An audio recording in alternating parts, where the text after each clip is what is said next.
Bom dia a todos.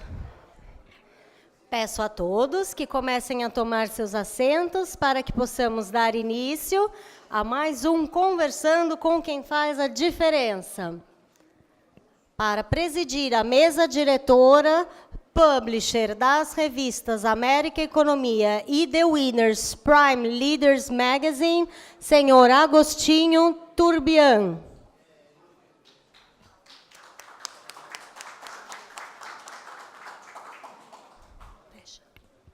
Presidente da X-Way, senhor Marcelo Ramos.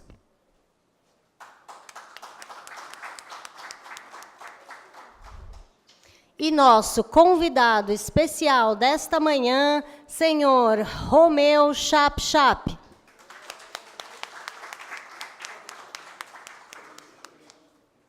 Gostaria de agradecer ao nosso patrocinador desta manhã, Desenvolve São Paulo, sempre fomentando negócios e nos proporcionando mais uma vez este encontro com mentes tão brilhantes como a de hoje.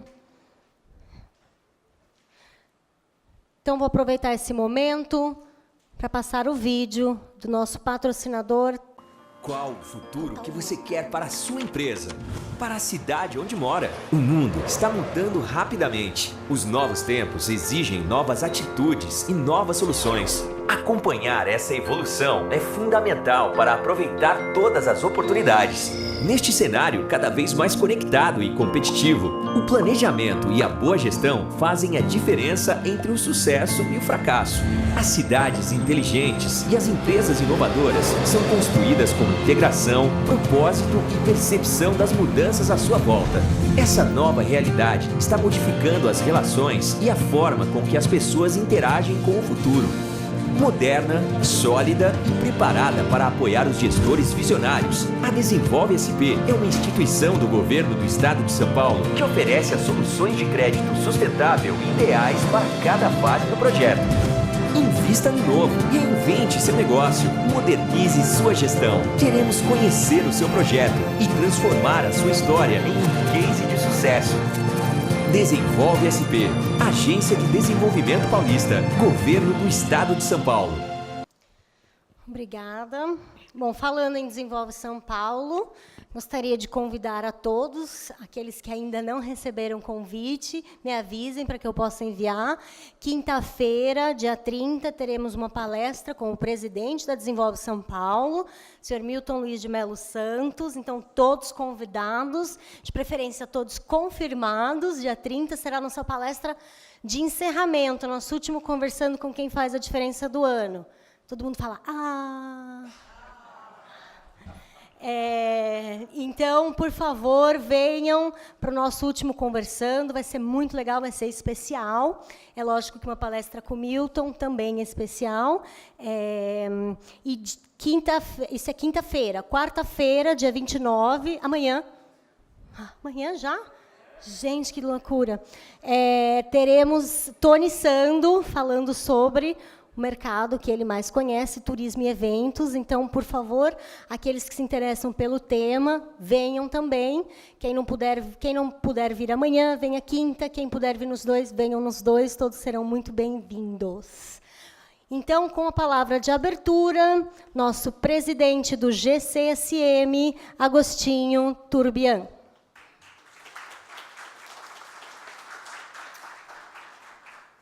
Sou um homem privilegiado, ter uma filha competente como essa, eu fico emocionado, mas a Tatiana vem aprendendo com o tempo.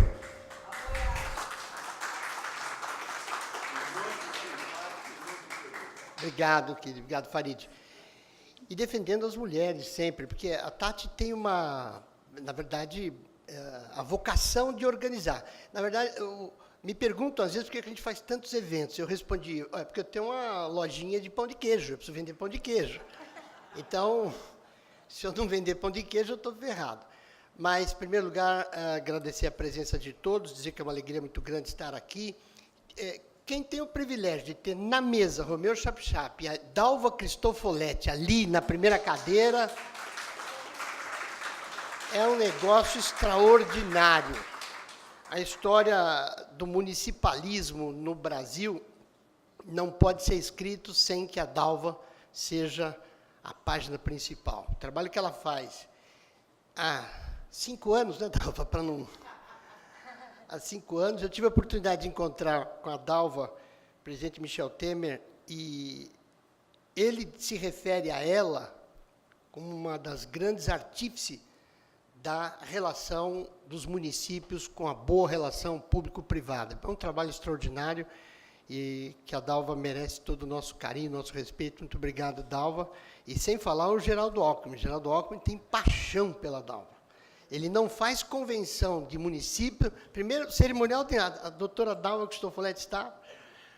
Obrigado, Dalva, por estar aqui. Em nome da Dalva, eu cumprimento todas as simpáticas e elegantes mulheres aqui presentes.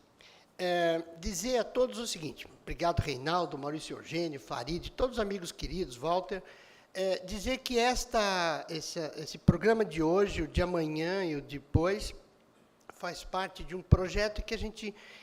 Vocês sabem que esse programa ele nasceu de uma entrevista. O nosso entrevistado era marcado uma agenda com o nosso editor, ele sozinho, nesta sala ou numa outra sala, para gerar conteúdo para as nossas revistas, The Winners e América Economia. E esse Conversando com Quem Faz a Diferença teve o privilégio de ter aqui personalidades, assim como o Romeu, governador, ministro, etc. E a gente foi convidando, 2, 3, 4, 5, então vai se tornando uma comunidade. Então, essa é a proposta. Ontem à noite, nós recebemos, dentro da nossa bateria de movimentos aqui pela atuação republicana, uma missão portuguesa na Assembleia Legislativa. Foi um evento muito legal, o Cauê Macri nos recebeu com todos os empresários, e nós estávamos lá com alguns colegas. Então, eu vou iniciar a nossa manhã, invertendo um pouquinho. Eu vou pedir ao Marcelo, por gentileza, Marcelo, que viesse aqui, para me ajudar, para entregar o diploma daqueles que tiveram que sair mais cedo, ontem, desta solenidade. Foram 45 empresários que tiveram conosco lá. Depois nós seguimos para um jantar ainda na Cantina Roma e todos foram homenageados. Então, eu pedi ao Marcelo e o Reinaldo Papai Ordanô que ficassem aqui para entregar os diplomas e eu vou convidar as pessoas... É lá? É lá, então, Reinaldo. Eu convidaria, então, primeiro o Maurício Eugênio para receber o seu diploma. Aqui eu peço uma salva de palmas.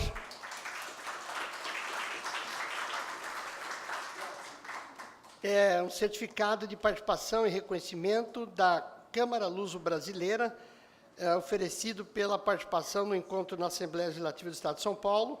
Assina Francisco Murteira Nabo, presidente da Câmara de Comércio Luso-Brasileira. O próximo a receber, o Coronel Ricardo Gambaroni. Uma salva de palmas.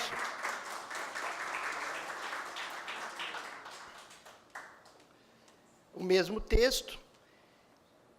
E o próximo que recebe o diploma, que teve que sair um pouco mais cedo ontem, para estar aqui hoje e outros compromissos, Dr. Romeu Chapchap.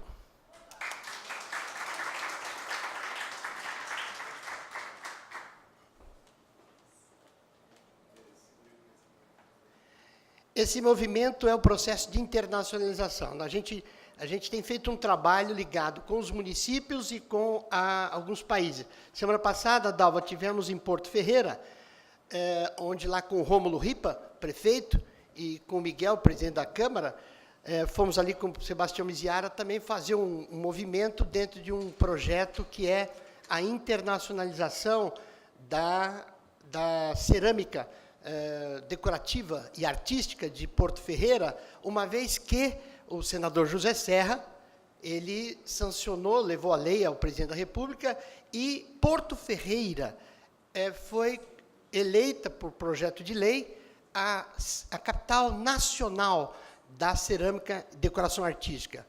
E aí é que começa, para eu terminar aqui a minha fala, o processo da criminalização da política, que é uma injustiça que não se deve estimular. Porque o homem público honesto, ele existe, assim como o empresário público honesto existe. É lógico que a gente tem uma tristeza por vários motivos e várias coisas, mas eu vou dar um exemplo prático, como disse lá em Porto Ferreira. No momento em que na minha palestra, disse ali às pessoas, os empresários, o prefeito, no momento que o senador José Serra transforma a sua cidade de Porto Ferreira, capital nacional da cerâmica de decoração artística, ele internacionaliza Porto Ferreira. Ali, ele cumpriu o exercício do seu mandato político. Agora, dali para frente, é com o empresário. Dali para frente, o empresário tem que ter consciência de que Porto Ferreira não pertence mais aos porto-ferreirenses. A capital nacional da cerâmica de decoração artística pertence ao Brasil, consequentemente, à América Latina, consequentemente, ao mundo. Então, esse processo nós temos feito com a UVESP, com o Jornal do Interior, são 36 cidades que a gente já tem corrido aí, e mais as internacionais, ou seja, mostrando, e aí isso é um pedido que eu não tenho dificuldade de dizer, é um pedido do nosso governador Geraldo Alckmin, porque quando nós conseguirmos tirar da cabeça do cidadão que o Estado, não é que ele não quer atender, ele não pode atender. A medicina ficou cara e o Estado não ficou rico. Um Estado de gestão como o nosso é privilégio. O que acontece no Rio de Janeiro nos entristece, mas nós temos que ficar de joelhos, porque São Paulo não foi levado para o mesmo caminho. E teria toda a chance, porque aqui tem muito mais riqueza que no Rio de Janeiro. Então, quando a gente assiste um governo chegar nesse momento, é preciso dar uma olhada nos números, e nós moramos nesse estado, nessa cidade. Uma cidade, um estado bem administrado, com bons índices. Nós ficamos melhores financeiramente nos últimos 10 anos, nos últimos 20 anos. Estamos tristes com alguma coisa? Estamos. Agora, é preciso entender que a criminalização do homem público e da política é um pecado contra nós. Por quê? Ontem, na Assembleia, me perguntaram lá, alguém fez a pergunta, por que nós fizemos um evento na Assembleia Legislativa com empresários? Porque tudo começa com as leis. Que horas abre o comércio, que horas fecha? Como é que tem que fazer o desconto? Como é que emite a nota fiscal? É na casa de lei. Se você não acredita na casa que faz a tua lei, o resto não dá para discutir mais nada. Maurício Eugênio, que fundou uma grande imobiliária elite, é o rei do mercado imobiliário, que, como todos nós, luta para manter a sua operação. O que ele busca? Entendimento das leis. Como é que nós lançamos os condomínios, como é que fazemos as questões no mundo imobiliário. Então, para finalizar, esses são os eventos finais, a nossa proposta no Conversando com Quem Faz a Diferença é enaltecer o conhecimento da parcela individual de cada um de nós. Se tem algum problema com a sociedade, tem algum problema com o indivíduo.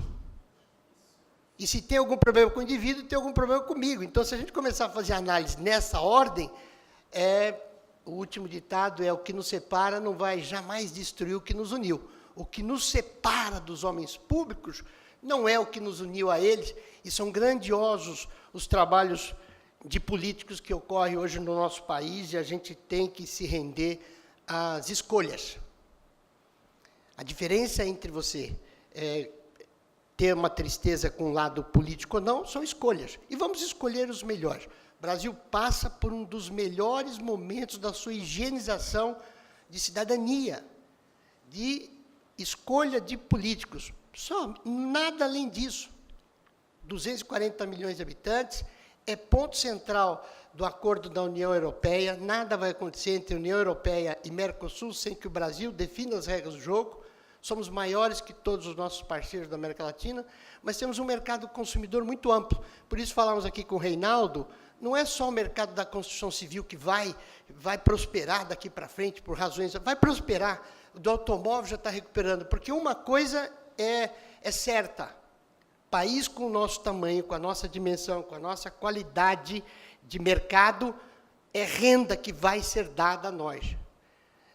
Com renda, não há nada que segure o país, que já é a 9ª economia do planeta. E o estado que nós moramos é a 19ª economia do planeta. Então, portanto, é um privilégio que nós temos absolutamente único, para não dizer o melhor do mundo. Agora, quer viver bem, vai na Suíça, passa 15 dias, você vai ver como é. Agora, fica 3 anos lá.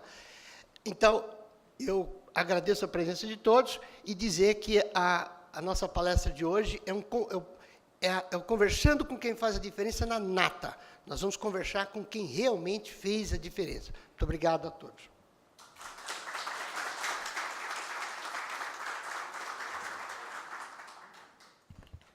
Uma bela dose de otimismo. Eleito pelo Instituto de Engenharia como eminente engenheiro em 2014. Foi presidente por 7 vezes do Sindicato de Habitação Secov, São Paulo. E atualmente coordena o núcleo de altos temas do sindicato, o nosso conhecido NAT, que reúne lideranças de diversos segmentos econômicos, sociais e culturais.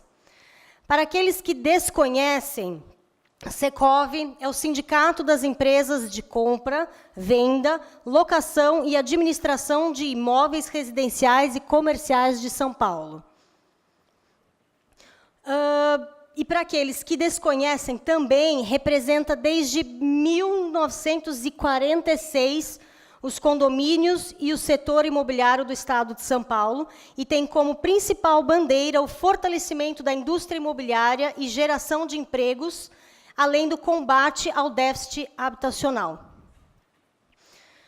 Nosso querido amigo Romeu Chapchap, por sua liderança e militância em prol da indústria imobiliária, é chamado por muitos de o Senhor da Habitação. É um belo apelido. Imponente. Sua atuação em entidades de classe iniciou-se em 1970 na FEComércio, onde foi diretor até 78. Também começou a participar do Secov São Paulo em 1970 e em 81 foi eleito presidente. Cumpriu 2 gestões consecutivas, voltou a liderar a entidade na gestão de 2000 a 2002, sendo reeleito sucessivamente por mais de 3 mandatos, de 2002 a 2007. Sua administração se caracterizou por um objetivo: exercer uma atuação essencialmente política, centrada no corpo a corpo com autoridades governamentais e imprensa.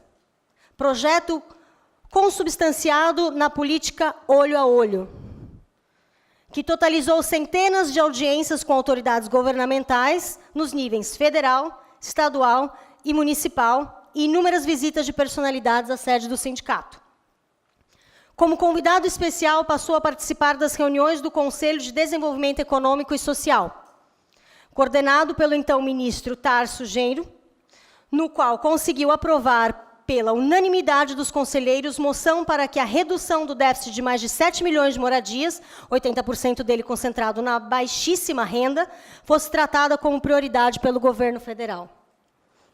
A nação agradece. Em 2007, lançou um livro, Romeu Chapchap, Uma Vida em Construção, no qual faz um relato sobre suas experiências pessoais, profissionais e institucionais. Não deve ter pouca coisa ali. Ex-presidente do Secov, eu escolhi uma frase de um homem sábio que há mais ou menos 10 anos já dizia, escolhi sobre um tema que anda bastante em evidência, já que falamos tanto em Cracolândia ultimamente, o centro de São Paulo. Não recuperar o centro de São Paulo é uma opção antissocial, antieconômica e anticultural. Uma frase sucinta, culta, direta, que diz tudo e retrata a nossa sociedade que, nesse quesito, eu vejo que em 10 anos pouco evoluiu. E com essa frase tão sábia do nosso querido convidado desta manhã, é que eu convido ao púlpito, senhor Romeu Chapchap.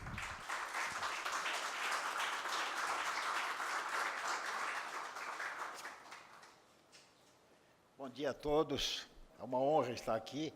Eu não sei, tanta coisa que ela falou, não sei, estou conseguindo saber agora uma porção de coisa que ela falou de mim, mas não sei. Isso é bondade aqui da Tatiana, do Turbian. É uma honra estar aqui com vocês, realmente. Eu diria que vocês conhecem bem o Agostinho Turbian. Ele me liga sexta-feira, eu estava com uma série de exames, um check-up anual que a gente tem que fazer, depois de uma certa idade. E eu tive que mudar o meu programa, inclusive, para estar aqui hoje, porque ele disse que tem que ser terça-feira e não tem jeito, já soltei. Vocês conhecem o Turbiano, não preciso explicar mais do que isso. Mas eu diria que é uma honra realmente estar aqui, falando para vocês, frequento, tenho assistido, imagine, fazer uma exposição, porque a minha atividade, principalmente a área imobiliária, há quase 60 anos, mas ter aqui, precedendo palestras como o Gessner, que foi presidente da Sabesp, o Márcio Rosa, que esteve aqui como secretário da Justiça, fazendo uma belíssima exposição sobre corrupção, o próprio Milton Santos, ontem ainda tive a oportunidade de ouvir mais uma vez uma brilhante exposição dele na Assembleia Legislativa, presidente do Desenvolve São Paulo, o Paulo Dimas, que aqui esteve também recentemente, presidente do Tribunal de Justiça, o Ricardo Salles, que foi secretário do Meio Ambiente e que realmente eu considero um homem extraordinário e agora trabalhando como candidato e também trabalhando, se não me engano, pela campanha do Bolsonaro. O Paulo Rabelo, que esteve aqui como presidente do IBGE, hoje presidente do BNDES, o Luiz Durso, a Cássio Queiroz e uma série de outras pessoas, do qual eu me sinto honrado de estar aqui também, nesse meio de tantas pessoas importantes. E falar um pouco sobre mercado imobiliário, inclusive na frente aqui de profissionais que a conhecem profundamente, o Giorgio da Cota, que tem sido um empresário extraordinário de sucesso, fazendo empreendimentos belíssimos na cidade de São Paulo, o Reinaldo Articon, que é mais jovem, fazendo empreendimentos de alta qualidade, principalmente na zona norte de São Paulo, o Maurício Eugênio, que teve uma grande empresa, sempre foi um grande publicitário, nós trabalhamos muito com a sua agência na época de lançamentos e hoje ele volta com mais profundidade depois de passar pela área da comercialização imobiliária, elite, o Eugênio, o Maurício Eugênio, e estou vendo lá o Coelho, grande figura, grande amigo, um extraordinário homem do mercado imobiliário, autor de vários livros, do qual eu tive a honra, inclusive, de escrever algumas palavras na abertura do seu livro. Bom, o que eu queria dizer para vocês é o seguinte, o que me prometeu, eu não tive tempo, confesso a você, e nem era o caso de fazer uma projeção, uma exposição com projeções e gráficos sobre o mercado imobiliário, mas, rapidamente, vamos dizer um pouquinho, essa experiência também vivida intensamente, gosto do assunto, continuo não como um construtor, mas como consultor e fazendo empreendimentos com terceiros. Quase 60 anos, eu comecei a fazer o meu primeiro grupo de casas em 1958, portanto, o ano que vem completo 60 anos. Me formei em 59 no Mackenzie e tive a oportunidade, inclusive, de, gostando tanto do mercado, fazer as primeiras 2 casas ali perto do Clube Círio, ainda como estudante, para conhecer um pouquinho mais, porque cheguei à conclusão no 4º ano que eu ia aprender muita coisa, mas eu queria aprender um pouquinho da vida prática. E tive a oportunidade de ter ainda as 2 casas que eu construí na Alameda dos Camaiuras e que estão de pé ainda lá, Alameda dos Camaiuras 3442. Foi a primeira experiência ainda como estudante de engenharia, orientado, claro, por profissionais, e do qual eu me entusiasmei e continuo entusiasmado com a indústria imobiliária. E como disse há pouco a Tatiana, me sinto também extremamente gratificado por ter sido membro do Conselho de Desenvolvimento Econômico e Social, convite do Tarso Genro, na época que presidia, e ter levado por aprovação por unanimidade uma proposta de que aquele conselho, nos seus inícios, ainda no governo Lula, tivesse como prioridade a redução do déficit habitacional, e foi aprovado por unanimidade, 100% dos votos, e que o governo se dedicasse, o que começou a acontecer logo em seguida no governo Lula, quando muitas mudanças de regras foram implantadas. Eu tive a oportunidade de participar ainda na época do ministro da Fazenda, o Palocci, e que começou a fazer as grandes reformas necessárias para que a indústria imobiliária, que estava de uma forma, eu diria, congelada há quase 20 anos, estagnada no Brasil, quando o mundo inteiro crescia, o Brasil ficou 20 anos numa fase muito ruim, em que as taxas de juros muito altas permite um crescimento. E naquela época, inclusive, foi quando se começou com as grandes reformas aprovadas pelo Conselho Monetário Nacional e que nós participamos ativamente no governo, fazendo as reformas que permitiu esse crescimento extraordinário da redução do déficit habitacional. O primeiro governo Lula, que realmente permitiu esse crescimento, e aí nós podemos falar um pouquinho também o porquê dessa crise que o Brasil está passando desde 2014. O que eu posso dizer rapidamente, para depois me submeter a perguntas, mas dando uma visão passado, presente e futuro da indústria imobiliária, eu diria que o Brasil, como eu disse, até 2003, 2004, os financiamentos imobiliários na época não passavam de 3 bilhões de reais através da Sociedade de Crédito Imobiliário. A partir das reformas, das regras novas que foram implantadas a partir de 2004, 2005, eu diria que no governo Lula, o Palocci, que infelizmente passou a agir de uma forma diferente, mas foi o ministro da Fazenda que deu apoio muito grande a essas reformas. E aí eu diria que a partir daí é que o Brasil começou a crescer e ter financiamentos adequados e regras mais palatáveis para que a indústria imobiliária voltasse a crescer. Só dando um exemplo, de 2003 até 2003, o Brasil, a Sociedade de Crédito Imobiliário financiaram até na época, em torno de 3 bilhões de reais. Até 2013, 2012, quando nós estávamos numa fase positiva do mercado imobiliário, a Sociedade de Crédito Imobiliário passou a financiar 115 bilhões de reais, de 3 bilhões para 100, só para dar um exemplo, porque também nós estamos atravessando uma crise acentuada. Ela tem muito a ver com o excesso o Brasil parado 20 anos praticamente no crescimento da indústria imobiliária, e a partir dessas mudanças de regras e a vontade política da promessa que havia feito na sua campanha, o governo Lula de reduzir o déficit habitacional e aumentar o emprego, não tinha dúvida que a parte da construção civil era a parte mais importante para que isso fosse realmente atingido, essa meta. E a partir de 2005, 2006, começou a ter financiamentos, os bancos que não financiavam passaram também a se interessar com a queda dos juros. Evidentemente, mercado imobiliário, financiamento imobiliário não funciona com juros altos, porque são pagamentos de longo prazo.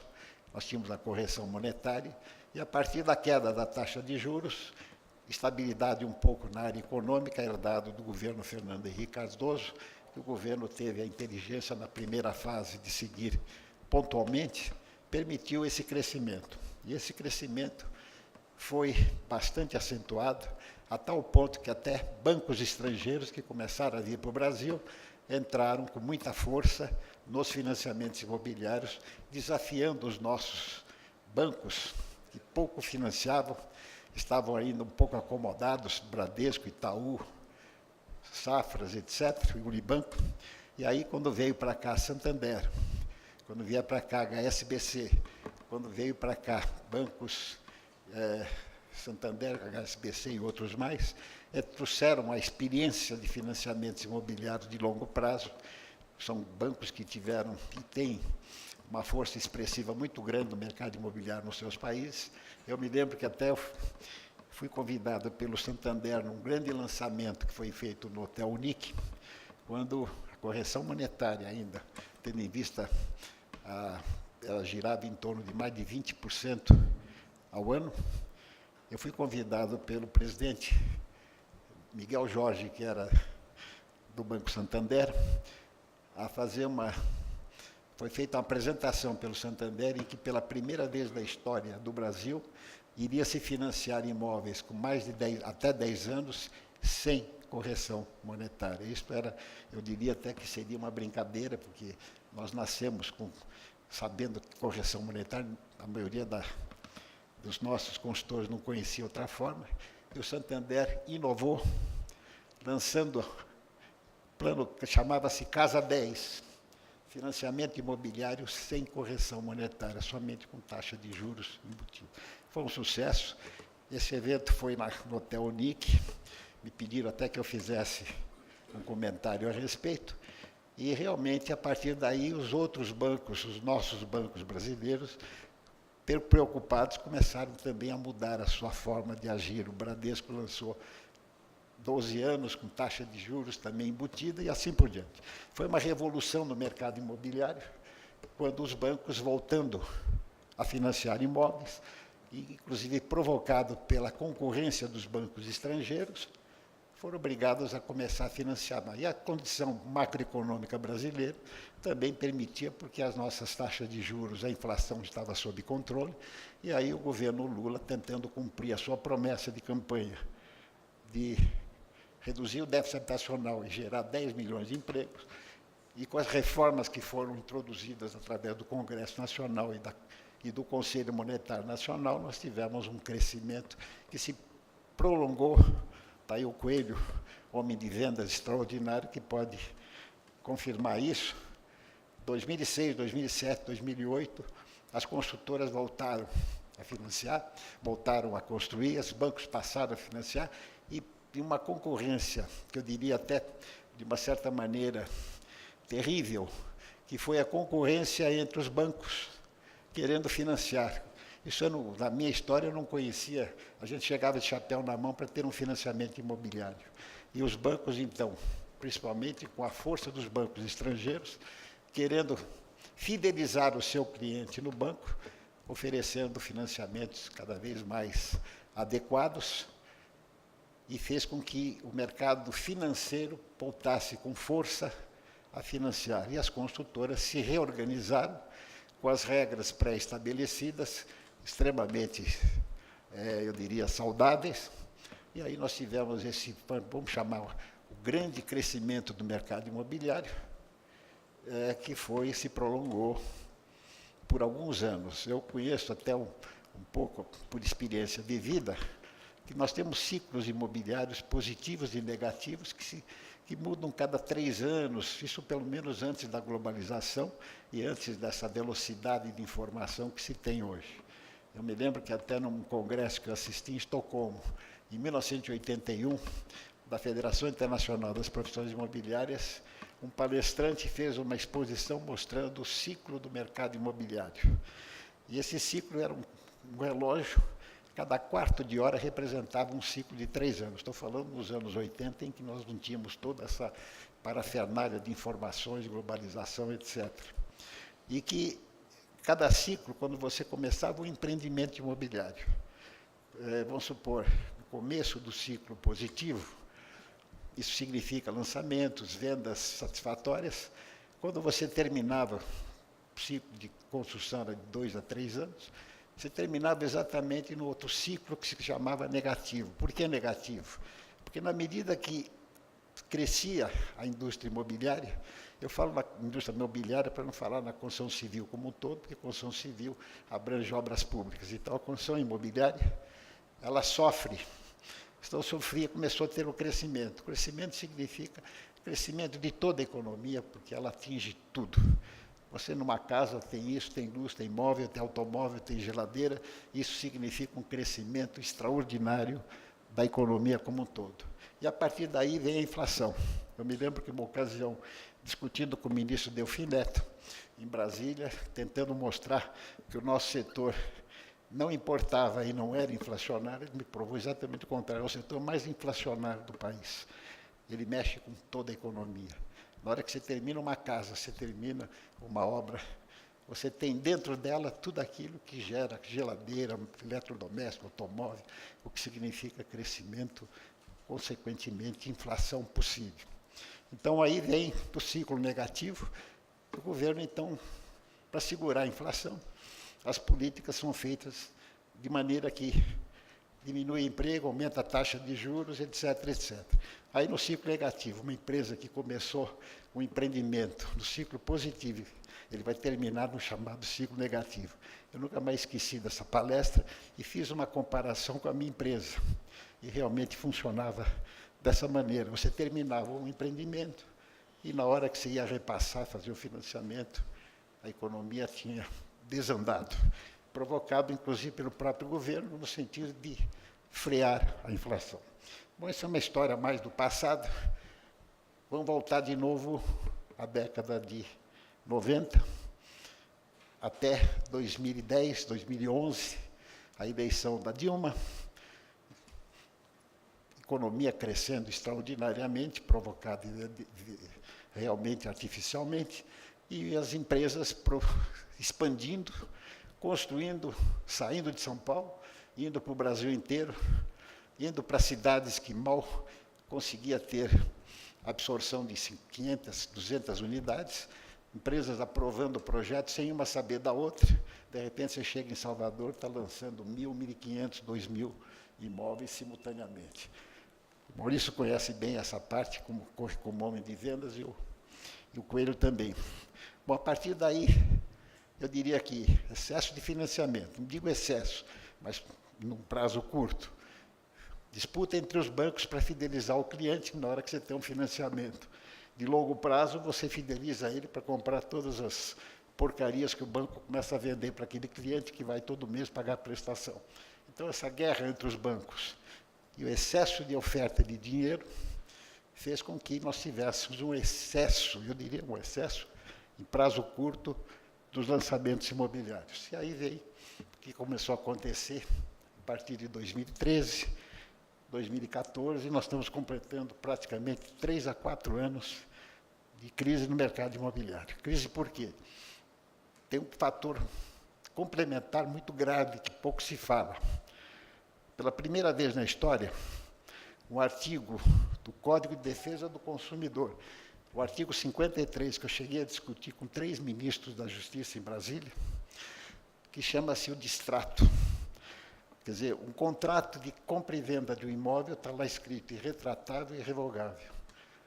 Isso passou a não valer mais, porque o artigo 53 do Código de Defesa do Consumidor, ele reza que você tem que devolver um artigo qualquer que você comprou, uma geladeira, etc., que não deve, você pode devolver. E começaram a aplicar isso nessa crise do mercado imobiliário para o imóvel, que não tem nada a ver com mercadoria no sentido físico da palavra.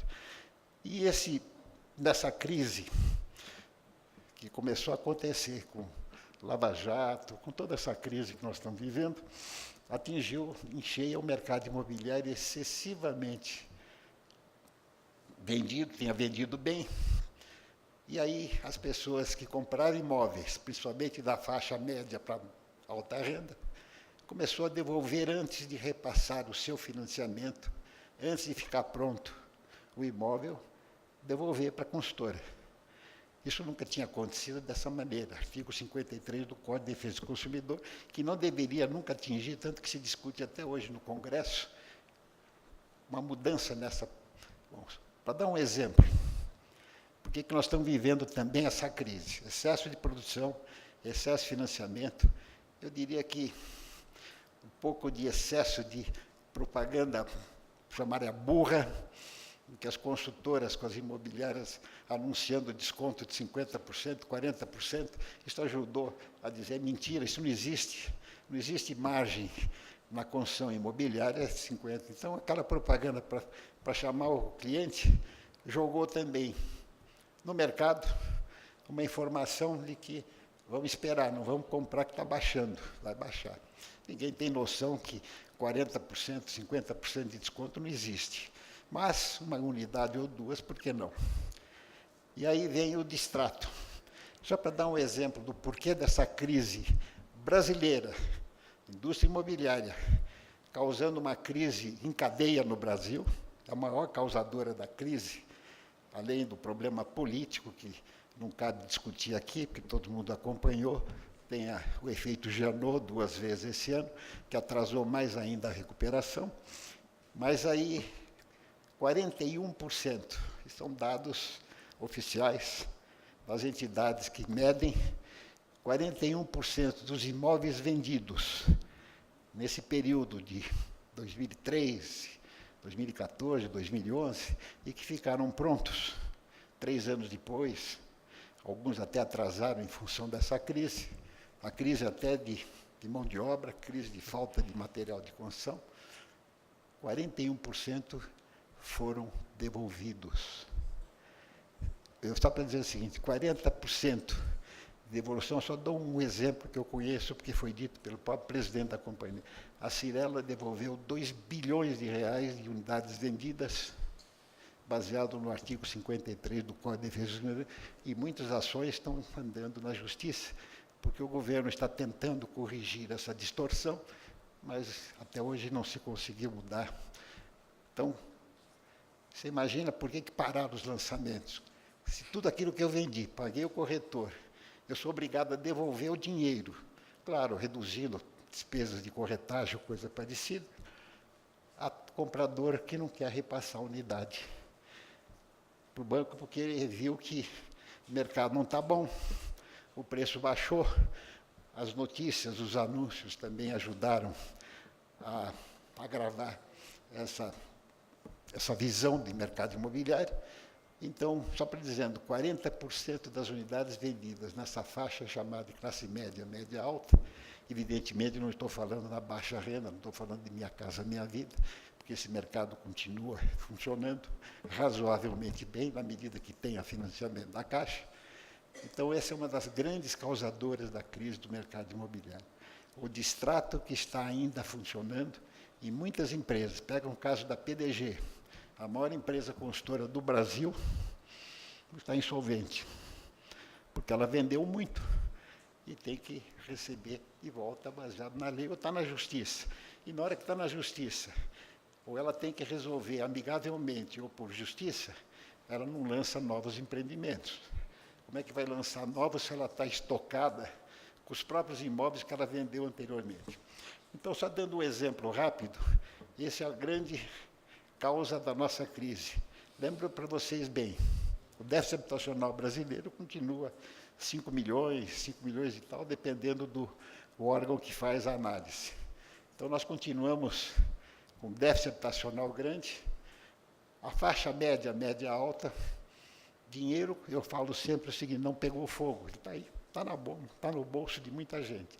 Só que as más notícias políticas, o fenômeno Janot, que atrasou o crescimento, nós já estamos começando a sair da curva negativa, em maio, junho, dados até de vendas, até das próprias unidades retomadas, com preços razoáveis sendo vendidos, parou de novo porque teve a segunda denúncia contra o presidente. A partir da segunda denúncia, as notícias que saem, que são divulgadas com frequência, são as mais negativas possíveis, não só no Brasil, mas também lá fora. Então, nós sentimos, eu tive a oportunidade de, aliás, a convite da Márcia Ferrari, que é presidente do RICS, que é uma entidade de 150 anos, que nasceu na Inglaterra, o Royal Imobiliário, eu fiz em Londres até a convite deles, para falar que nós não estávamos, na época ainda, que não estávamos vivendo uma bolha, e que o Brasil estava com uma crise, mas não aquela parecida com que houve nos Estados Unidos. E aquele jornalista, como é que era o nome? Financial Times, mas aquele jornalista que escreve no Estado, Rogoff, ele fazia questão de dizer, nesse seminário em Londres, que o Brasil ia ter uma bolha. Eu tive que enfrentá-lo, até na presença do presidente do grupo Brookfield, de que o Brasil não estava vivendo e não viveria uma bolha, porque o nosso déficit era grande, a nossa crise era uma crise provocada por outras razões, e não aquela crise como foi a do subprime americano, que teve razões, inclusive, mal explicadas. Então, resumindo, estamos em 2017, quase 2018. Na minha visão de mercado imobiliário, eu diria que finalmente acabou a era Janot, mas os efeitos ainda continuam, lei da Previdência, precisa sair, não sai, então fica também, se não sair, as notícias são sempre dizendo, se não sair, o Brasil vai quebrar. Eu acho que todos nós, Globo News, todo dia tem esse tipo de notícia. Mas o mercado imobiliário, quem reparou nesse final de semana, no jornal Estado de São Paulo, fazia muitos meses que eu não via tanto anúncio de lançamento novo. Então, é a primeira vez em 3 anos, para não falar 4, que o mercado imobiliário começou a sair de novo, lançando imóveis novos. Eu quero lembrar que em 2017 e 2016, o número de lançamentos caiu drasticamente. Por quê? Porque as empresas estavam estocadas com os imóveis recebidos de volta. E que ainda a lei que está no Congresso para rever isso continua, como nós sabemos, no Congresso, quase nada anda satisfatoriamente quando a coisa é para resolver problemas graves. Mas minha visão de futuro próximo, eu diria assim, como tudo no Brasil é depois do Carnaval, eu diria que o mercado imobiliário está agora com... A economia vai bem. Eu, nos meus 60 anos de mercado imobiliário, quase, eu nunca vi o Brasil ter uma inflação que está, nunca vi o Brasil chegar ao ponto que está em termos da macroeconomia, saindo de um buraco gigantesco, e tudo isso parece que vai continuar, não é uma bolha. A nossa correção da economia não se trata de uma bolha. Então, perdemos um pouco esse ano por causa da crise política grave. Temos outras crises, sim, mas aquela era muito grave e fez com que o governo paralisasse as reformas, aquelas que foram feitas, foram muito bem feitas e estão em funcionamento, e vai ajudar o Brasil a crescer mais, mas precisa resolver mais uma. E que esperamos que aconteça ainda este ano. Mas, de qualquer maneira, o mercado imobiliário, apesar de sim ou não reforma da Previdência, na minha visão, ele começa a se recuperar lento e gradativamente. Não enxergo nenhum momento. Se fala também do aumento de preços. Evidentemente, nós temos que levar em conta que tem um estoque muito grande de imóveis repassados, retomados, e que as empresas precisam se desfazer deles, lento e gradativamente, na medida que os financiamentos, que também se paralisaram dentro dessa crise, também prejudicou demais a venda de imóveis. Eu quero dizer que a demanda é grande, o déficit é grande, e o brasileiro continua querendo ter a sua casa própria. Mas precisa ter condições. Hoje temos condições de inflação, condições de juros, está faltando agora um pouco mais de coragem de voltar. Está indo devagar. O comprador, por isso que eu digo, a baixa renda vai indo muito bem. Imóveis dentro do perfil da Minha Casa Minha Vida, até R$240 mil valor do imóvel, financiado pela Caixa Econômica com dinheiro do Fundo de Garantia, vai bem na medida que a Caixa conseguir botar mais dinheiro no mercado, não tenho dúvida nenhuma, que é uma parte da indústria imobiliária que vai ajudar a crescer como um todo. A classe média, a média alta, começa agora. Observem mais os anúncios desse fim de semana e os próximos, já novos lançamentos em grande escala, eu diria em grande escala, em comparação com os meses anteriores, e que nós vamos ter a oportunidade de ver uma recuperação. Então, na minha visão, apesar de ainda termos o ano eleitoral, e ano eleitoral sempre é conturbado, mas a indústria imobiliária vai começar a crescer, sim, e eu digo depois do Carnaval, porque até lá, então, eu acho que essa crise política e um pouco dessa discussão da Previdência deverá ter um rumo. Até a notícia da briga do partido, do PSDB, com a tomada, finalmente, do Alckmin para assumir a presidência, isso é um lado político também extremamente importante nesse momento, já que a briga política também, as notícias sempre são negativas. Então, eu diria, em resumo, tenho fé, acredito que, finalmente, depois de quase 4 anos de crise no mercado imobiliário, nós vamos começar a recuperar. Preço. Nós vamos ter 2 preços. O preço dos novos lançamentos, que o custo... Aí vem a outra pergunta que o pessoal me pergunta muito. Nada baixou de preço. A mão de obra continua sendo corrigida por índices.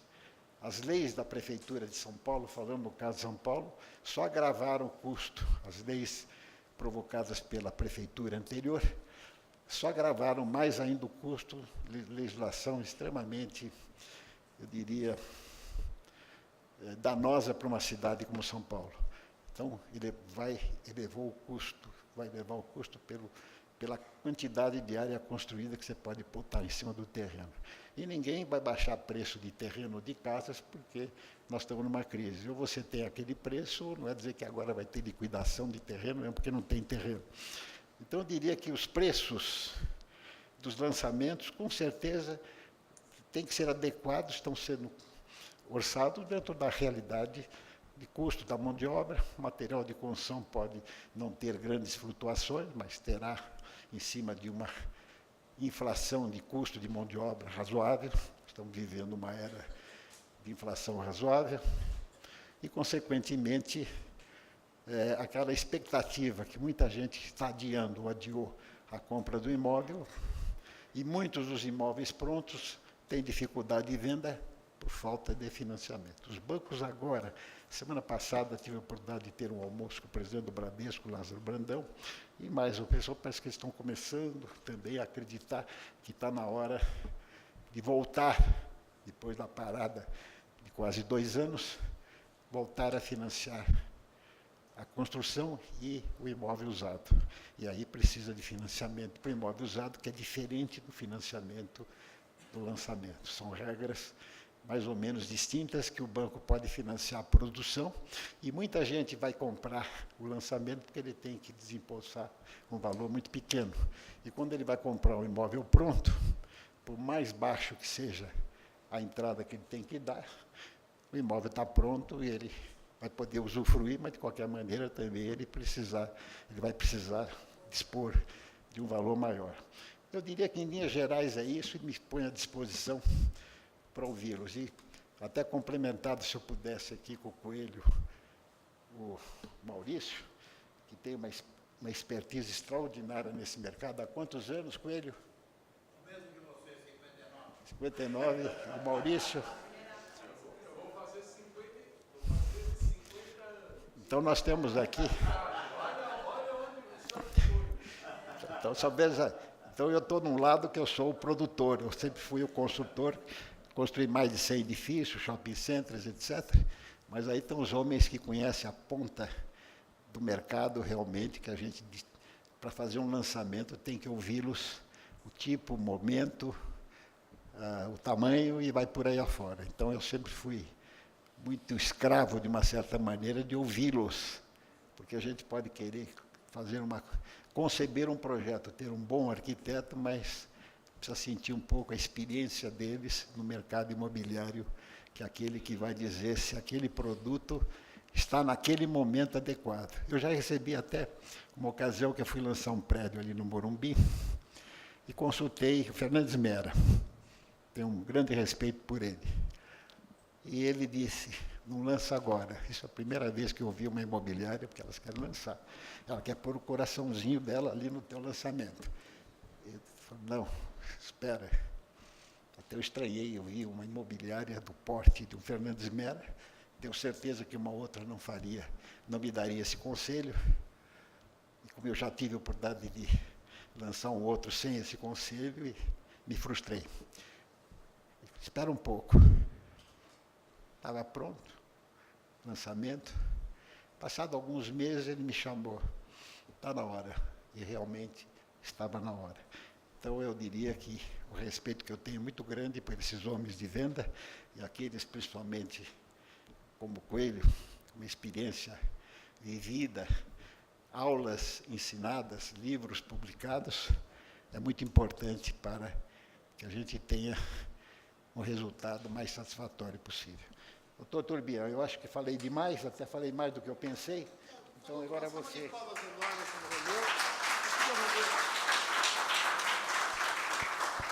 Eu vou aproveitar que o Romeu fica aqui um pouquinho, convidar o Marcelo, para fazer a entrega também do diploma do Tony Sando, da nossa missão empresarial portuguesa, da Assembleia. Por favor, aqui do lado, né? Acho que é melhor ali.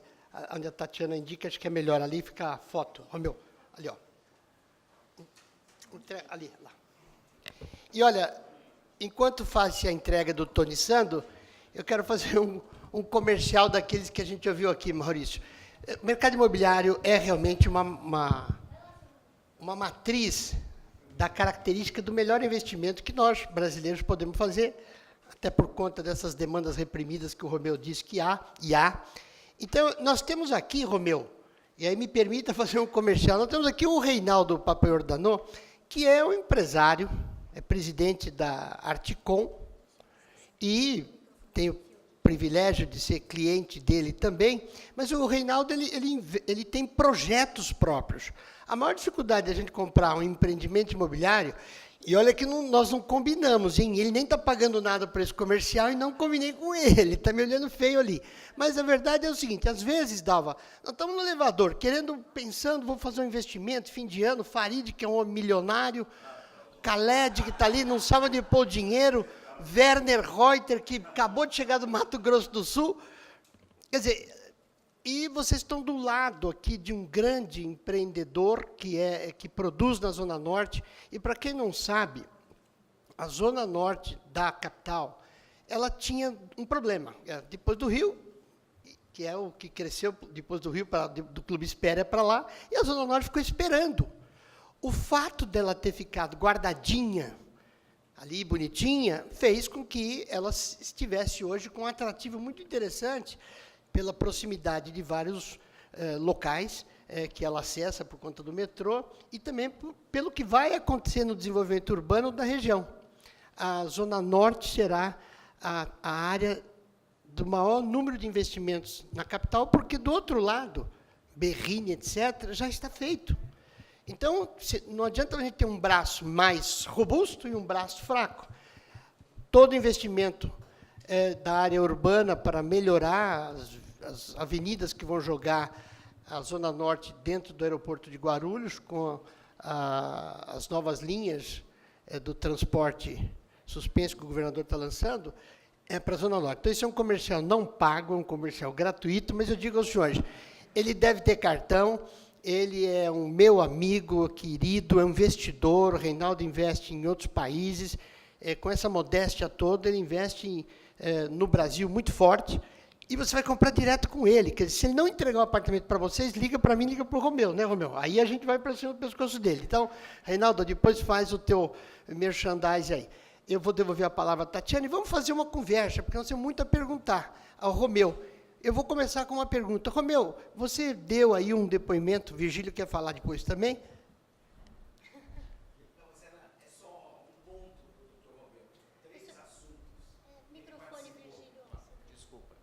Bom dia a todos, Virgílio Carvalho, Confederação Nacional do Turismo.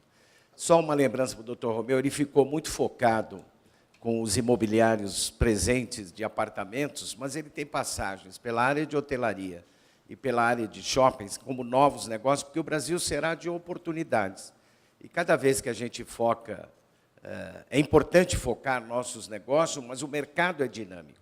Então, eu queria muito que o Dr. Romeu aí, não é uma pergunta, é um ponto, para que ele lembre a passagem pelos shoppings e pela área de hotelaria, e também lembrar que Singapura, né, poucas pessoas sabem, mas foi um projeto que o Dr. Romeu trouxe de lá quando foi verticalizado. E, se não seguiu as normas, quer dizer, é um projeto muito importante para uma cidade sem casas, sem moradia, desculpa, mas que eu queria só lembrar, é isso, não é uma pergunta. Ok. Vamos falar, a parte de shopping, realmente, numa dessas viagens que eu fiz uma certa frequência, aí, a convite da National Association of Realtors, congressos anuais, eu sempre participei, fiz palestras, e a gente vai aprendendo um pouco o mercado imobiliário também local. E aí eu me entusiasmei, nos anos 80, com a história de shopping centers horizontal.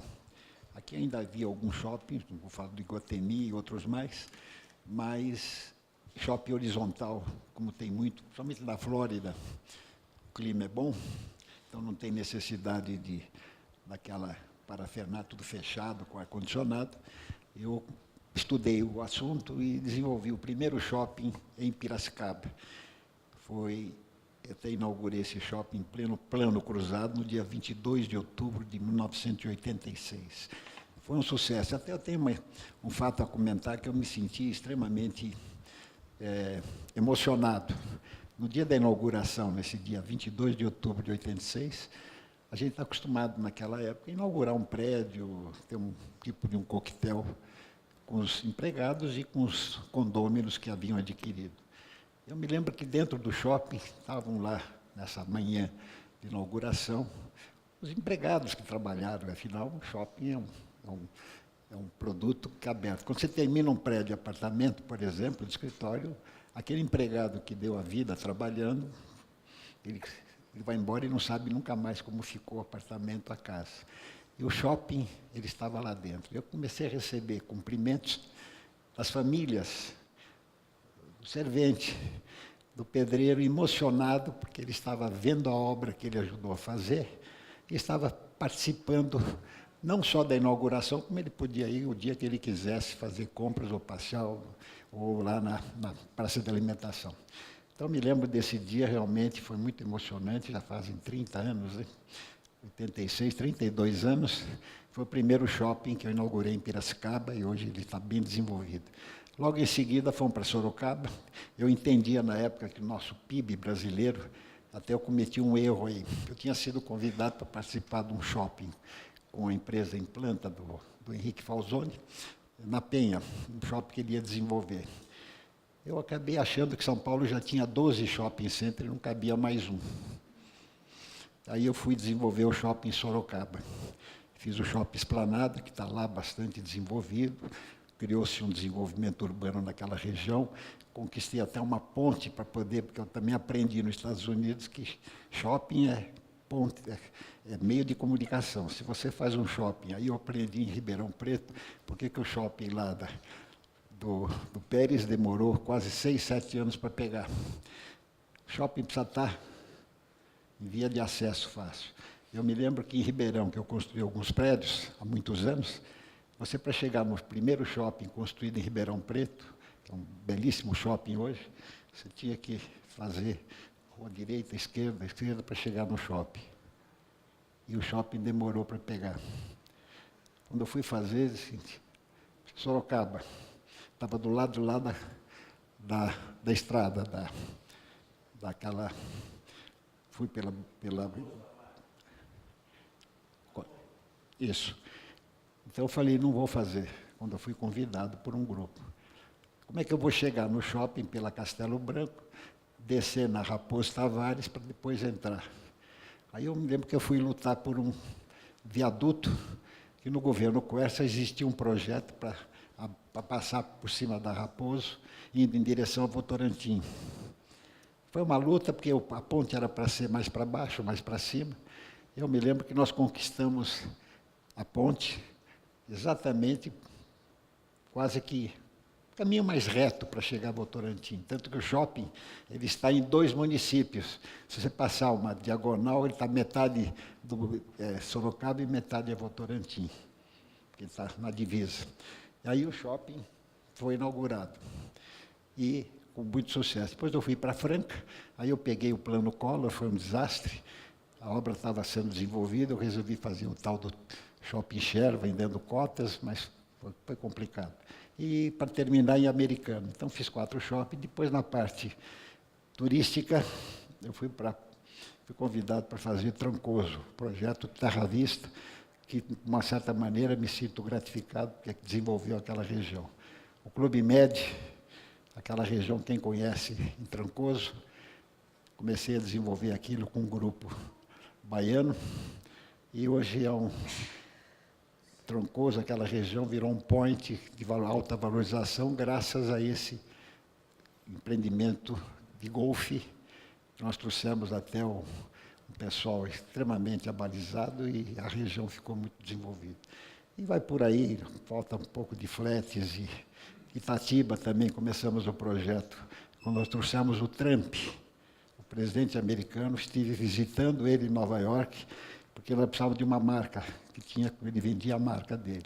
Tive a oportunidade de ter uma reunião com ele ainda lá atrás, no escritório dele no Trump Tower, e ele comprou a ideia de dar o apoio, claro, financeiro, e veio lançar aqui conosco no Fazano da Rua Docno. Então foram desenvolvimentos turísticos que nós ajudamos a desenvolver, apesar de que Itatiba parece que depois ele sofreu outras mudanças. Obrigada, senhor Romeu. Pergunta aqui, Thaís. Por favor, microfone aqui para o senhor Reinaldo. Depois ali, Eduane, para Bela Cristina. Bom dia a todos. Augustinho, parabéns pela escolha aí. Sou fã incondicional do Dr. Romeu. Marcelo, parabéns, Dr. Romeu. Gostaria aqui apenas de... vou fazer uma pergunta, mas gostaria inicialmente de dizer... hoje é comum um pensamento coletivo, né, de todos, essa questão política, mudança do Brasil, né, e eu tenho participado de muitos eventos, convidado pelo Augustinho, e cada vez mais me surpreendo com o conteúdo, com as pessoas, brasileiros que eu não tinha oportunidade de conhecer, né, e que a gente vem conhecendo a vida, a história e o legado de tantos brasileiros de bem. E a gente, quando fala hoje da nossa situação, a gente percebe que o que falta para nós no Brasil é liderança. E liderança, para mim, é inteligência, competência com caráter. E eu acho que falta na nossa elite política caráter, e a gente sabe muito bem disso daí. É uma pena que pessoas como o senhor, que na realidade, doutor Romeu, até vejo que o senhor fez muita política, mas fez a política empresarial para o bem do Brasil, não para o bem pessoal seu. Essa é a essência, no meu entendimento, da política. E na palestra do Acácio Queiroz, quando ele falava sobre liderança, e quando ele falava sobre a ética, ele falava sobre tudo, eu não pude me conter em dizer que tudo aquilo que ele dizia sobre liderança, ética, se resumia num nome que, no meu entendimento, chama-se Romeu Chap Chap. Então, doutor Romeu, é uma honra estar aqui e agradeço mais uma vez, Augustinho, por essa oportunidade. Fica aqui meu testemunho. A minha pergunta, e já fazendo uma colocação sobre o que o Augustinho falou, é Zona Norte. E eu me refiro à parte de Santana, que é a parte, hoje, em maior desenvolvimento e que é foco. Está no radar do prefeito João Dória. Eu tenho participado de um grupo, graças à Força Aérea Brasileira, fui colocado na comissão de trabalho, juntamente com o Dr. Romeu, pela Somaero, na implantação do museu no Parque do Campo de Marte. E a gente vê, até numa reunião, o prefeito falando para os secretários e para todo aquele grupo, de como tem visto o crescimento de Santana. Então, realmente, Augustinho, quando você fala no crescimento da Zona Norte, Santana é um caso realmente à parte, dentro da cidade de São Paulo. Embora não tenhamos valores agregados de metro quadrado tão elevados quanto outras regiões nobres de São Paulo, nós temos hoje uma perspectiva de crescimento bastante grande, o que traz bastante retorno no mercado imobiliário. E temos alguns e bons lançamentos.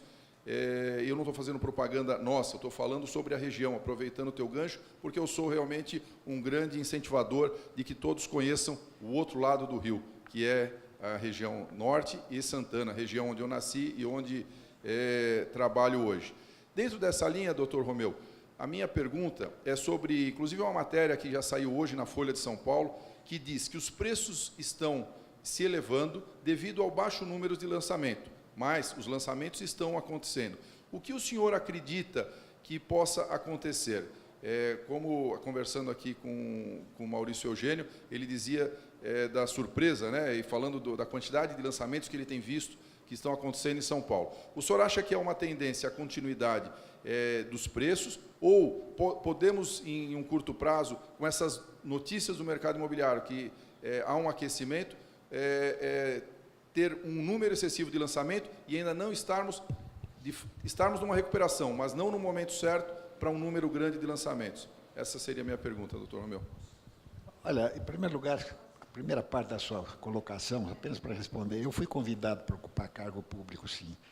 Até na época do Paulo Maluf, governador, para presidente do IPESP, depois como prefeito para a Secretaria da Habitação. Eu declinei porque a minha empresa sempre foi uma empresa pequena, eu precisava estar à testa e sabia que, a partir de um certo momento, eu não teria condições de subsistir. E indiquei para ele, na época, até o Laí Crembu, que foi secretário, foi indicação minha para o Paulo Maluf, isso no governo dele. E eu acho que eu pude contribuir muito mais, conversando no Conselho de Desenvolvimento, criando um grupo de trabalho com o Paulo Maluf da Prefeitura, ou depois com o Pita, dando contribuição de um grupo de empresários para a melhoria da cidade ou do Estado. Mas, voltando à sua colocação, Eu diria que não, nós estamos começando a ter esse lançamento, nós estamos parados. O Brasil, vamos pegar o caso de São Paulo especificamente, que nós temos uma pesquisa que eu criei na minha gestão, para ter uma ideia do número de lançamentos e unidades lançadas e vendidas. Eu diria que nós estamos começamos a lançar, se você pegar o final deste ano, o ano inteiro, nós não estamos lançando esse ano nem um terço do que foi lançado em épocas normais. 2013, 2012, 30, 40 mil unidades, acho que nós não estamos lançando nem 10, 12. Depois a gente vai saber o número final. Então, o número de lançamentos que eu citei na minha palestra é pequeno, mas começou agora. É pouco, muito pouco, para a demanda e para a necessidade. Sobre a questão de preço, que você disse que está na Folha hoje, eu não vi, é que eu comentei, não tem nada para baixar. O custo brasileiro não baixou nada. Mão de obra continua corrigida, terreno é o preço do terreno. Evidentemente, essas pessoas que estão lançando hoje compraram esses terrenos antes e estava estocado, ele precisa sair. Senão, aquilo custa muito mais caro pelo custo financeiro. A consultora, uma empresa incorporadora, não estoca terreno, ela compra para produzir. Ela não é especuladora, como às vezes a própria imprensa nos coloca. Nós compramos matéria-prima para produzir a matéria-prima. A estabilidade possível dos preços, eu quero dizer o seguinte, os lançamentos estão sendo lançados, eu diria até que preços razoáveis, talvez em relação às margens possíveis dessas consultoras incorporadoras, seja a Cala, seja a Cirela, seja quem for, porque o estoque é muito grande. Se os bancos, e eles vão começar a aumentar, liberar financiamento para imóvel, vão chamar, porque ficou usado, você sabe que na lei da BNH, na época do BNH, 6 meses depois de pronto é imóvel usado. Pode estar nunca ocupado, é um imóvel usado. Então, ele entra na categoria de imóvel usado, a menos que tenha alguma mudança momentânea que o governo faça. 6 meses depois do habite, é imóvel usado. Usado ou não usado, ocupado ou não ocupado. Então, esse estoque de imóveis que estão aí nas consultoras, nas incorporadoras, se os bancos começarem a voltar, que pararam, como eu disse, a financiar, começarem a exigir renda muito maior do que é possível exigir. Se eles voltarem a uma normalidade nos próximos meses, então nós vamos ter também a concorrência de financiamento do estoque em relação aos lançamentos.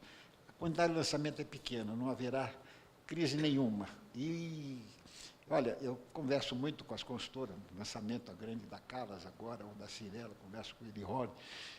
Eles estão muito modestos, eles têm terrenos comprados antes, e está parado, está cheio de terrenos, você vê, cheio de tapumes em São Paulo, terrenos prontos para lançar.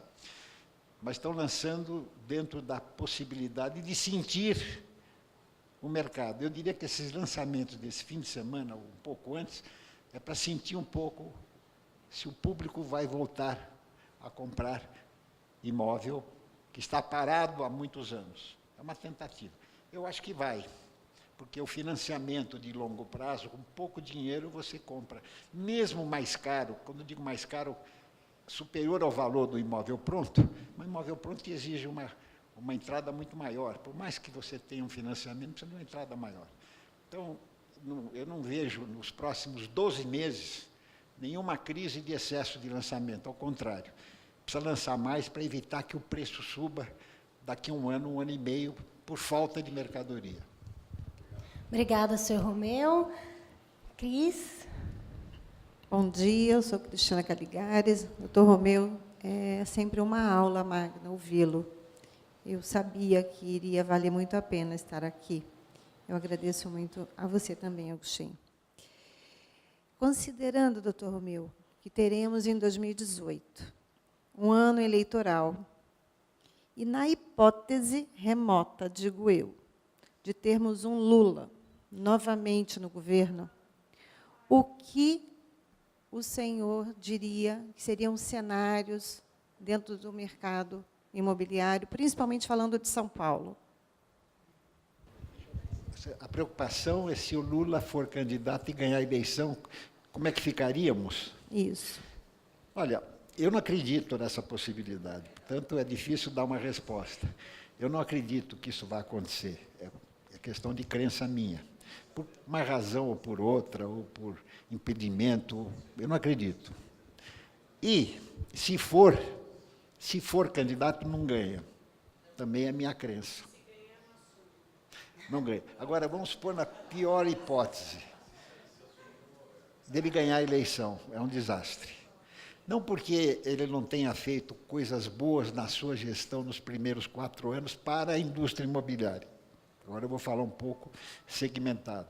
Os primeiros 4 anos de governo, ele fez um bom trabalho para a indústria imobiliária, com uma equipe de governo, era o Meirelles, era o Roberto, uma equipe, Furlan, equipe nota 10.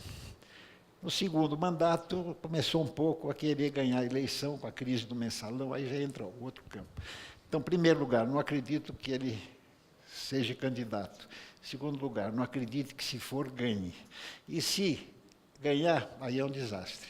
Por quê? Porque nós estamos, todos nós, não aceitamos. E lá fora, quer dizer, a crise é muito grande. Então, eu prefiro... Não é que eu prefiro, essa campanha do Lula, ele não chega lá, não vai chegar.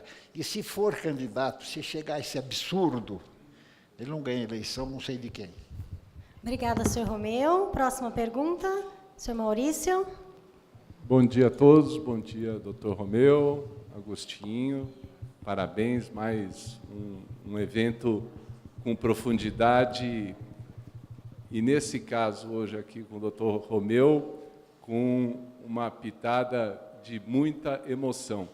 Eu comecei a minha vida de publicitário, trabalhando como office boy numa agência de publicidade. Eu fazia bico no final de semana, distribuindo folhetos imobiliários fantasiado de super-herói.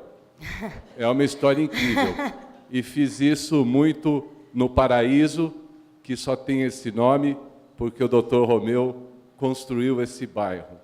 Trabalhei muito nas promoções e, ao longo da minha carreira, também acompanhei muito o Dr. Romeu. Ele citou há pouco aqui o Terra Vista, que é um dos empreendimentos mais incríveis que eu tive o prazer de trabalhar, e realmente uma visão ali de destino turístico, envolvendo o MED, o alemão, como era o nome dele?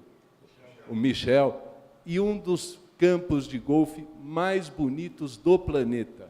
Um empreendimento, uma visão incrível, sem falar em contribuições incríveis.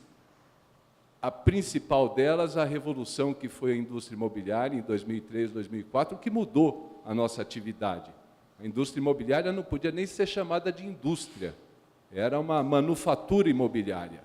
Passou a ser indústria numa condução brilhante de um grupo de trabalho que colocou essa indústria no papel certo dela, que é gerar à nação a felicidade.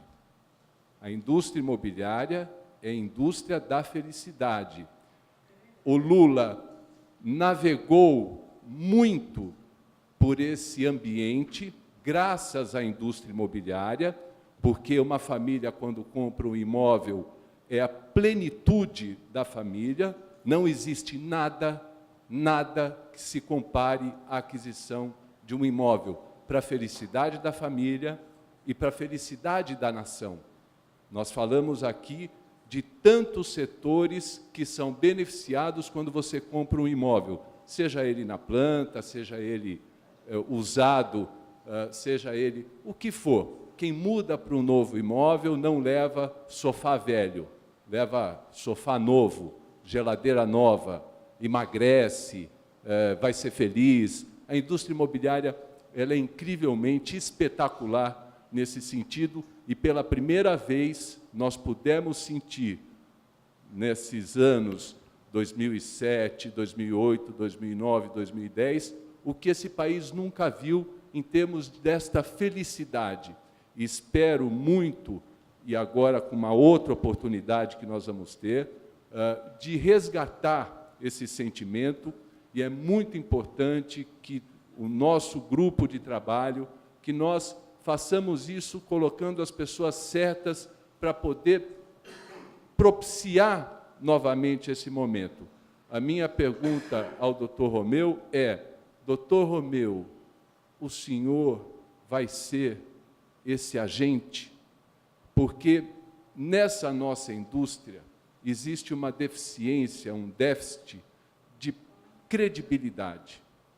Infelizmente, a indústria ela vive ainda, né, sobre uma ótica de relações não republicanas.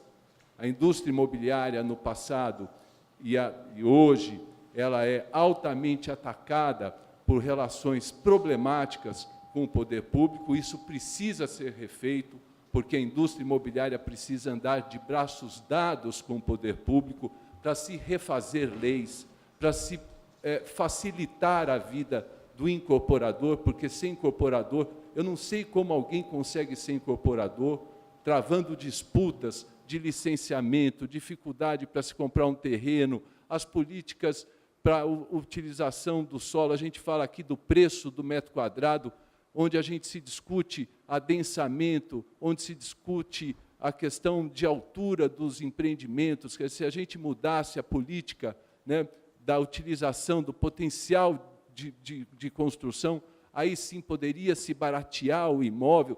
Quer dizer, a indústria imobiliária precisa de um direcionamento federal e de relacionamentos inteligentes nos municípios. Doutor Romeu, o senhor se vê à frente desse trabalho, num próximo governo, o senhor estaria disposto a olhar, a comandar o conceito imobiliário para onde ele deve ser, gerar essa alegria na nação? O senhor está com saúde, com disposição para isso? Tenho a certeza que sim. Ô, Maurício. Graças a Deus. Uma salva de palmas para o doutor Romeu, que é a nossa esperança. Eu continuo entusiasta, só para dizer o seguinte, nós tivemos, particularmente, várias reuniões com o presidente Temer, é o presidente da República, e levamos a ele, recentemente, grupo fechado, ele veio de Brasília numa reunião conosco, e foi lançar um projeto de lote urbanizado no Secov, o presidente Temer. Tem dado o máximo de apoio possível, como eu disse, se não fosse essa crise política, nós estaríamos muito melhor hoje do que estávamos, do que deveríamos estar. Isso eu digo para você que só no NAT eu já levei 2 vezes o atual presidente da República. O Lula, quando estava na presidência, e o Furlan dizia para mim que muitas propostas que eu colocava até no bolso do presidente, até uma vez o Delfim brincou, punha mesmo, em alguns eventos internacionais, choleia no avião. E realmente muita coisa aconteceu. Eu digo para você que eu sou entusiasta, gosto, não estou pedindo favor nenhum para mim, eu não estou numa missão de querer resolver problemas, mesmo porque mercado imobiliário, vou pedir favor porque eu vou pedir dinheiro emprestado no banco, tem que pagar. Ele não vai me dar dinheiro, eu não sou empreiteiro de obra pública, que tem outro tipo de comportamento. Então, eu diria para você, eu continuo nos meus 84 anos, feito agora em outubro, entusiasmado. Nath, eu deixei aí o convite para vocês, desenvolvendo há 10 anos, fora da presidência do Secov. Hoje, agora, meio-dia, reunião dos ex-presidentes com o presidente, continuo atuando, gosto do assunto e sou entusiasmado. Então, o mercado imobiliário nasceu comigo, ainda na época da escola, como eu disse para você naquela viagem que eu fiz em 58, e continuo entusiasmado e, modéstia à parte, eu fiz já muitas palestras, está aí a Márcia, e continuo fazendo, recentemente até, sou convidado e aceitei assim de última hora para vir aqui, até que eu contei para vocês, tinha até um exame, um check-up, mudei a data para poder estar aqui com vocês.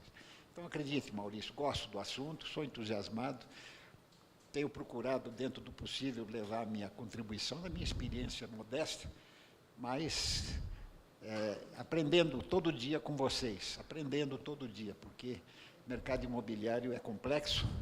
Se você errar num produto, você acertou em 10, errou em 1, você sabe que é um desastre completo. O volume de dinheiro envolvido é muito grande. E você falou bem, o Dória, o prefeito Dória, que até agora a gente não viu grandes efeitos na cidade de São Paulo, eu sou até um crítico, mas ele está ouvindo muito, e muitas mudanças serão feitas na legislação que complicou a vida do empresário imobiliário na cidade de São Paulo, por infelicidade, e mesmo ele ouvia, o ex-prefeito Haddad, sentava conosco, mas não resolvia nada, quem resolvia era a base dele, que queria de outro jeito. Então, muita coisa foi consertada na última hora, em termos de edificação, de altura de prédio, uma porção de coisas. Participamos intensamente, mas eu agora com o Dória, então, tem reuniões que ele faz conosco, pessoas designadas, nomeadas por ele, ex-presidente Secov, Lair, que foi secretário, 7h da manhã, ele está nos ouvindo. A equipe do Dória nessa área, então, tem sido de uma competência extraordinária no sentido de corrigir distorções. E tem que tomar um certo cuidado, porque fazendo mudança dá a impressão de que está defendendo o empresário. E defender empresário no Brasil é pecado. Defender empresário não está defendendo o consumidor, porque nós fazemos um produto que tem que custar o menos possível. Só para finalizar, Maurício, nós fizemos um levantamento há um tempo atrás, você sabe qual é o peso da carga tributária em cima de um produto imobiliário? Fizemos um levantamento, um estudo meticuloso num determinado empreendimento real, municipal, federal, estadual, taxas, 41%. Eu não estou dizendo que isso é muito, é pouco. 40% foi um trabalho feito num produto imobiliário verdadeiro e sabendo quanto pesou taxas, aprovações, ISS, ICMS e taxa federal. Eu acho que é muito. É por isso que também nós temos um problema cuja demanda, cuja capacidade aquisitiva é baixa. Porque você tem que... Pode ser que 40% não seja muito quando você tem uma renda adequada, mas a nossa renda não é adequada para ter uma carga tributária desse peso num produto imobiliário. E nós sabemos que a carga tributária no Brasil, em geral, é muito alta. Obrigada, senhor Romeu. Sem considerar? Esse dado foi levantado pelo próprio Bernardes, um produto imobiliário. Fala no microfone, senhor Romeu. Tudo que custou fora o normal. Essa é a tua pergunta? O que você perguntou além disso? Não, isso aí nem, quando ele fez nem tinha. Esse trabalho foi feito sem levar em conta o outorga. Não levou em conta o outorga, você lembrou bem. Quando foi feito, não foi levado em conta porque não existia. Esse trabalho não é recente, mas não mudou nada em termos de carga tributária e ISS. Ao contrário, algumas delas até se levaram. Doutor. Obrigada, senhor Romeu. Nossa querida Dalva, por favor. Eu me levanto em respeito a esse homem sentado nessa mesa, que muitas coisas que foram ditas aqui ainda precisam ser completadas. Mas, inicialmente, Agostinho, eu queria dizer para você que você enriquece a minha vida. Eu sei, para quem não me conhece, eu vou fazer 81 anos, há 64 no movimento municipalista. Obrigada, viu, Agostinho? Você faz com que a gente se renove, a gente passe a ter mais fé, acreditar mais. Obrigada, viu, filho? Obrigado mesmo. Sua filha, que é um encanto, que nos recebe aqui, que vem esse ar da juventude aí, essa responsabilidade. Mas eu estou em pé por você. Você se esqueceu, e eu vou fazer questão de colocar no seu currículo, quando nós aprovamos a Constituição de 88, e a gente conseguiu, depois de muita luta, a ter a nossa lei orgânica, que é a Constituição Municipal. E ele, quantos congressos que ele participou da Associação Paulista de Municípios, você lembra disso, não? Você lembra? Serra Negra, Atibaia, faz tanto tempo, né, que você até esqueceu. E ele foi falar com os nossos prefeitos para dizer desse momento novo, desse cenário novo, né, em que tinha que se fazer a lei orgânica, que é a Constituição Municipal, para falar do plano diretor, do setor imobiliário. Então, eu gostaria, viu, que você colocasse no seu currículo a contribuição que você deu também, nessa extensão de atividades que você teve, a ajuda que você deu para os municípios que estavam numa situação extremamente nova. Mas, falando do setor imobiliário, eu tenho um filho que é corretor de imóveis, ele se chama Imobiliária Benhur. E eu não entendi bem, viu, Agostinho? Quando eu tenho o meu escritório número 110, ele é 109. Ele fez o curso de engenharia eletrônica, ele fez o curso de administração da GV, e, de repente, ele falou, eu quero ser corretor. E eu falei, nossa, eu paguei tão caro, né, todas essas faculdades, eu e o pai dele agora. E hoje, convivendo com ele há 3 anos, lá no nosso escritório, eu estou quase mudando de profissão e ser corretora. Porque as pessoas que chegam no escritório e que ele me apresentam e que ficam felizes porque compraram um imóvel, gente, vocês não fazem ideia, eu que fui educadora, né, eu fui secretária de educação 22 anos, fui professora universitária, quando eu vejo os pais entrarem no escritório do meu filho e dizer, muito obrigada, viu? Vocês locaram um espaço tão legal para o meu filho ou para a minha filha. Então, quando você falou em felicidade, meu Deus, lógico que é. É um momento assim, o que vocês fazem é trazer felicidade.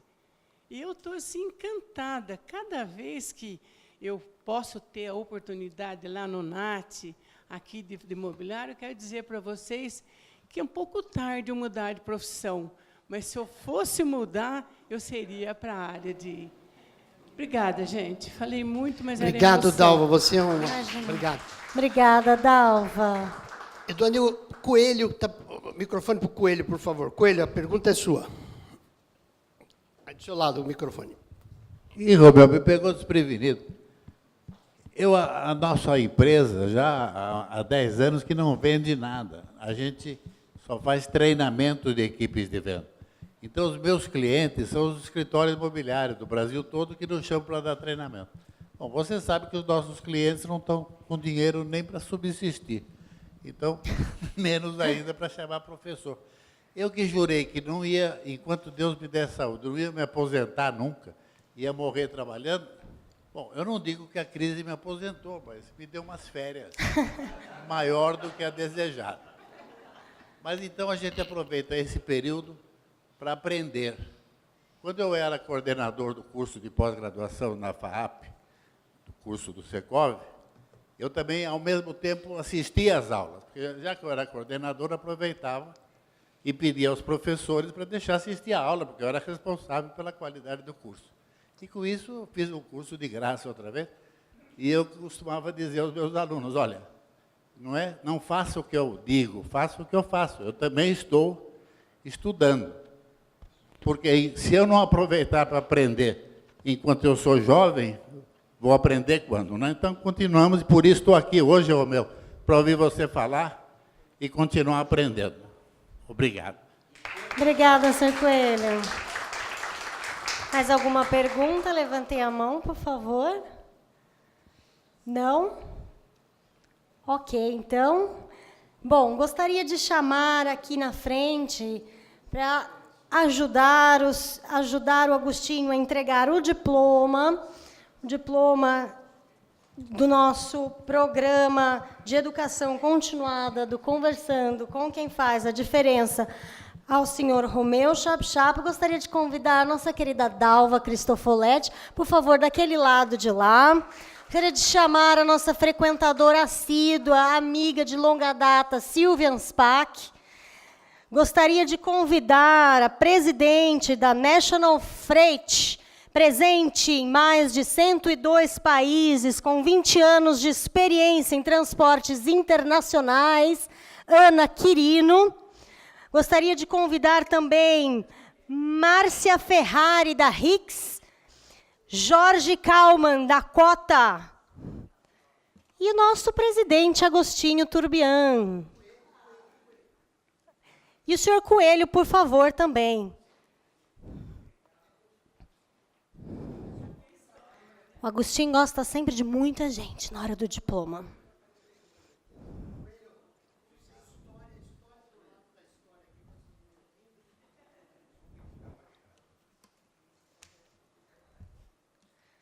Enquanto eles tiram as fotos, vou lembrando mais uma vez, amanhã, palestra com o nosso ilustríssimo Tony Sando, presidente do Visit São Paulo. Tony, levanta, por favor, para que todos o vejam.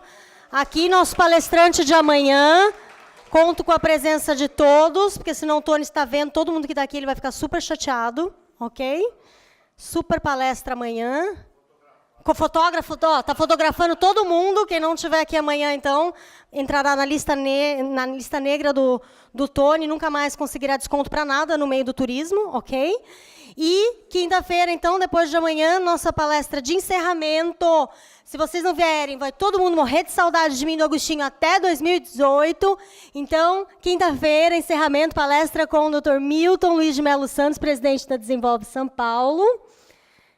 Conto com vocês, então, essa semana. Venham, por favor, a palestra de encerramento será bem especial.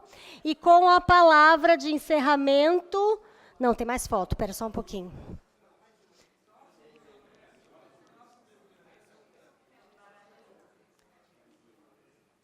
Então, com a palavra de encerramento, gostaria de convidar ao púlpito o senhor Marcelo Ramos, presidente da X-Way.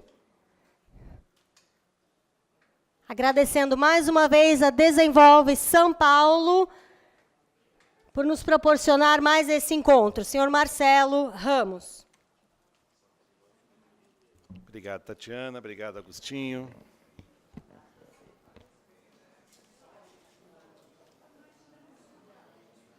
Só aguardar, Dr. Romeu.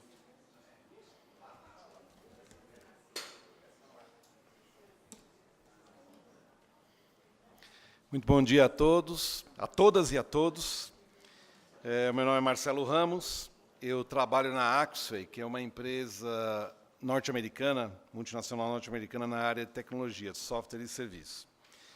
Eu gostaria de, ao cumprimentar a senhora Dalva Cristofoletti, a senhora Silvia Aspac, grande amiga, e também ao cumprimentar o coronel Gambaroni, né, o nosso chefiava a Polícia Militar do Estado de São Paulo, o Reinaldo Papaiardanu, que é o presidente da Somaer, da Sociedade Melhores Amigos da Aeronáutica, e também o Tony Sando está aqui conosco, que é o presidente do Convention e Visitors Bureau de São Paulo. E cumprimento a todos os presentes. Bom, eu atuo na área de tecnologia, vou ser bastante breve, porque é difícil, inclusive, encontrar as palavras depois de tão belos discursos, né, e belas emocionantes colocações, principalmente a da Alva, o próprio Eugênio aí fez umas belas colocações, né? Mas eu atuo na área de tecnologia, que, como todos sabem, vem passando por transformações bastante significantes e transformando a vida das pessoas, né, transformando a nossa sociedade. E isso significa investimentos, né, investimentos que geram empregos, produzem riqueza e, de uma certa maneira, movimentam a economia e o mercado, no mundo todo. E o Brasil não é privilégio somente dos outros países mais desenvolvidos. O Brasil está acontecendo isso hoje aqui no Brasil. Mas da mesma maneira que o setor de tecnologia movimenta bastante o mercado, tem outros setores da economia que movimentam bastante, e o principal, que a gente até foi palco aqui da nossa discussão hoje, é o de construção civil, muito movimentado, né, impulsionado pelo mercado imobiliário. E é nesse ponto, e até destacando um dado que eu presenciei ontem na palestra do presidente da Desenvolve SP, o nosso amigo Milton Santos, lá na Assembleia Legislativa de São Paulo, durante a missão portuguesa do qual nós fizemos parte, ele trouxe alguns dados muito interessantes sobre o estado de São Paulo, né, e fiquei bastante surpreso. Não só pelo volume de investimentos que está sendo feito, os volumes de financiamentos que a própria Desenvolve está fazendo, está promovendo para fomentar cada vez mais negócios, riqueza, aumento de capital. Não só a nossa população no estado chegando a 45 milhões de habitantes no estado de São Paulo, né, em 645 municípios, mas um dado me chamou a atenção, que é o grau de urbanização do estado de São Paulo, 96,37%. E esse grau você não atinge da noite para o dia. O grande responsável é justamente a construção civil, o mercado imobiliário. E aí é nesse ponto, até que eu gostaria de reconhecer o grande trabalho, a dedicação, a paixão e o compromisso do Dr. Romeu Chapchap, né, que empregou que empregou toda uma vida, né, dedicação a essa obra, né? Não somente proporcionando isso à cidade de São Paulo, não somente proporcionando isso ao nosso estado e a todo o Brasil, mas impulsionou, inclusive, outros mercados na região da América Latina. Ele é uma referência na América Latina, é uma referência mundial. E é por isso que eu gostaria de encerrar, não desejando a todos um excelente dia, mas pedindo uma última salva de palmas, bastante calorosa, a este grande ser humano, empreendedor e nosso amigo Romeu Shopshop.